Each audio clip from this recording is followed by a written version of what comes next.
feel like crap, but I don't look like crap, so I'm gonna roll with it. Hi guys, it's Ka from Coffee the Bibliophile, and I'm still sick, which is why I'm filming indoors today, because if I go outside, it's too cold, and that's why I can't talk as loud as I normally do, because my voice is still kind of busted. But I just finished this novel, so I thought I'd share my opinions with you all, and said novel was Tales from the Shadowhunter Academy by Cassandra Clare, Rees Brennan, Maureen Johnson, and Robin Wasserman. So as most of you probably know by now, I'm a huge fan of Cassandra Clare and the entire Shadow world.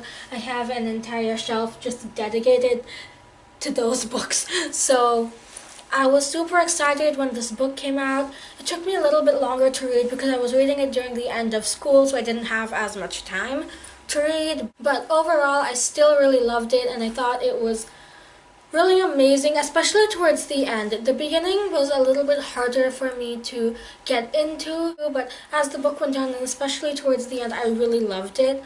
And because this is a review, I am going to be spoiling this book and pretty much everything preceding it. Like if you haven't read The Mortal Instruments and this book, you're going to be spoiled.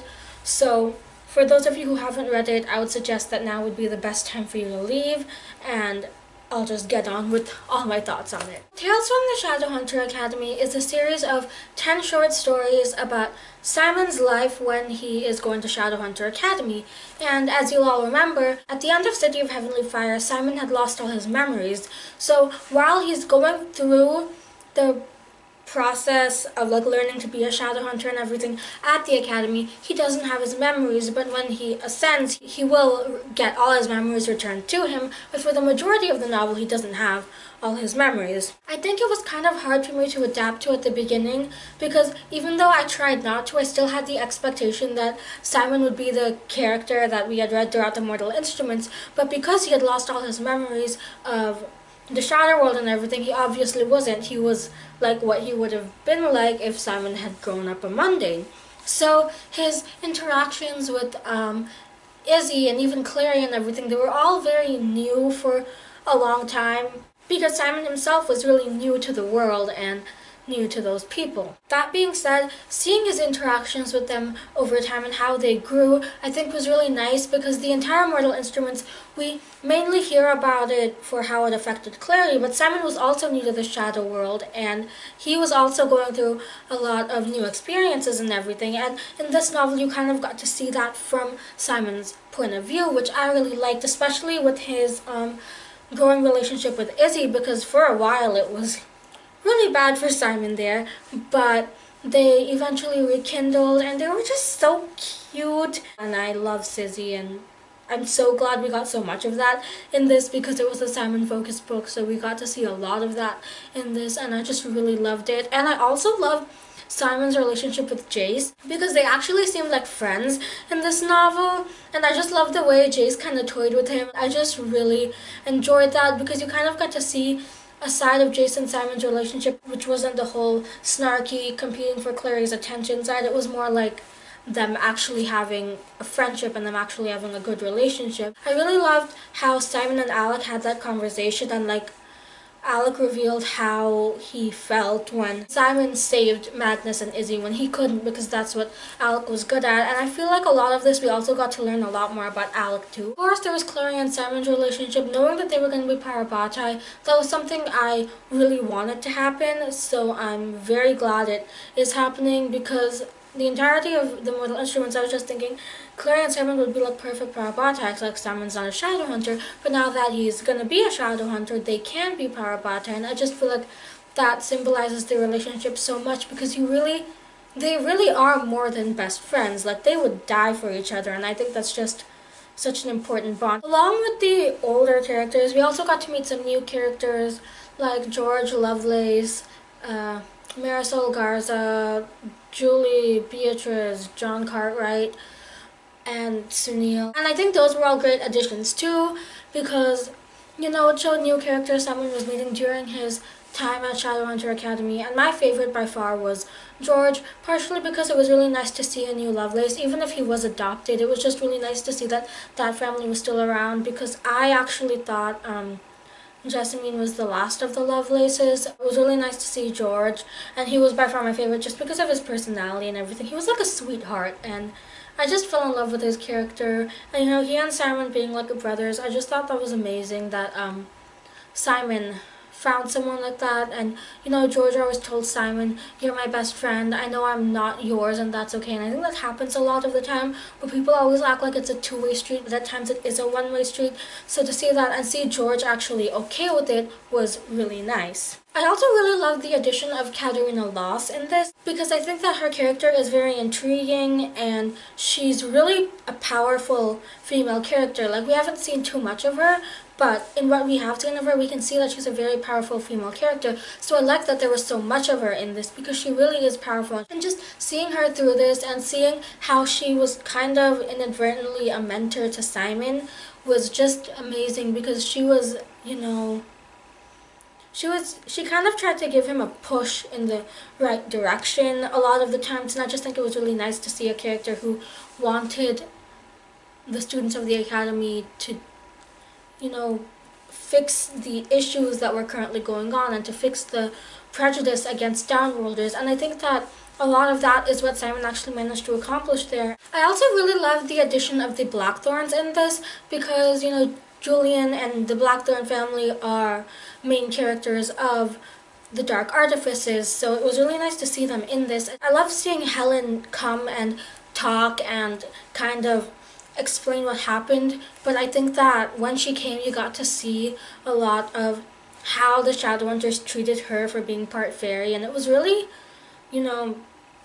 disturbing that they would treat someone like that because of her blood. I really love that she and Aline could get married.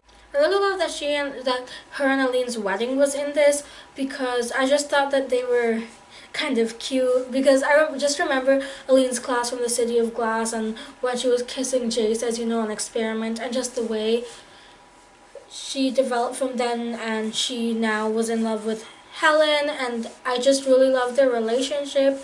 It's honestly just really cute. I do wish we could see more of them. I'm glad that we got almost like an entire chapter with Helen in this, and we got her and Aline's wedding, but I'd really love to see just more of them, especially in like the Dark Artifices and such, because I think they're such a cute relationship, and I also think they're really important, because there's not a lot of female by female couples shown, so I think that by having one of those couples in her books, Cassandra Clare is really kind of representing that side of the LGBT plus spectrum more. Of course, talking about that, I have to also talk about the Malick chapter. I was really glad that they were in this book. It wasn't something I expected, but I was really glad that their characters made an appearance. And in that chapter, we got to see so much more about Alec and about, his emotions, because for a lot, we don't get to see the emotional side of Alec. He just doesn't really seem to like to talk about his emotions much, but we got to see that. And we also got to see a lot of Magnus, which was really nice, because who doesn't love Magnus? And I just love seeing him and Alec, especially with the baby Max Love. Talking about Magnus, there was kind of a lot of mention of Raphael, and actually the very first time I read the Mortal Instruments, Raphael was like the first character I genuinely liked, and I don't know why I liked the weird-ass vampire character who was in like one chapter, but he was just the first character I like immediately connected with. So hearing so much talk of his death and everything was just really like emotionally, it just stirred up all those emotions I got when he was killed, because when he was killed I was so upset. I couldn't believe she killed his character, but I think that the fact that he died for something noble, for saving Magnus, just gave him like a worthy death. The fact that he wasn't just killed in the middle of a war or something. I just really loved his character. He had a really dry sense of humor, and I just loved him for that. Especially in that letter that he wrote to Ragnar. It was just like such a Raphael letter, and honestly, I really just miss his character, but it was nice that we kind of got another way to say goodbye to him in this. Before I get to Simon's Ascension, I have to also talk about, characters like Tessa and Jem who made appearances. Tessa's character was one of like the first old-time characters to make a guest appearance when she came in to do, like a history teaching, and I think that was really nice to have Tessa's character incorporated. I just love that she's being incorporated like a little bit more and more. Always nice to get to see her again, and I'm really glad that she and Jem are together because they're honestly such a cute relationship. Like, I love them with everything in me, and so I'm just so glad that they're still together. And then of course Jem's character, who is my all-time favorite out of any Shadow World characters, he is my all-time favorite. I was so glad when, you know, he found a solution to becoming a non-silent brother, and I'm just so glad that he now gets to spend the rest of his days with Tessa, and I loved the incorporation of his character into this book. And I even loved how there was like that one scene where they were all like, Jem's talking to Emma, because that gives us the idea that Jem and Emma have built a relationship, and that's really nice because Emma's also a Carstairs. So, and you know, they're kind of like the only two Carstairs because Emma's parents are dead. Now of course I have to talk about Simon's ascension, which was obviously a big thing because Simon got his memories back when he ascended, and I think it was great that he ascended to a Shadowhunter. But then George didn't quite ascend to a Shadowhunter, and I think that was very cruel. I was just thinking, you know, I'll finish this book because I was at the very end, right? Then I'll go to bed, and then George freaking died, and I was like, what? I couldn't go to bed after that. Who do you think I am? Like, George was like my favorite out of Simon's friends at Shadowhunter Academy, and then he just like died, and it was so unexpected because it looked like they were all gonna be fine, and I just thought Simon and George would be fine for sure. Like, I don't know who I thought she'd kill. I thought she'd kill some like a rando mundane we hadn't heard of, and it was just, though I was really upset that he died, I was really pleased with how it ended as a whole, with George and Jessamine's ghost there, and Simon was all like, I hope that lady, you know, takes him, and it's just, it was brilliant, and how Clary and Isabel like insisted on going with him, and it just, everything kind of like came around to a good end for them, I guess. George just freaking died!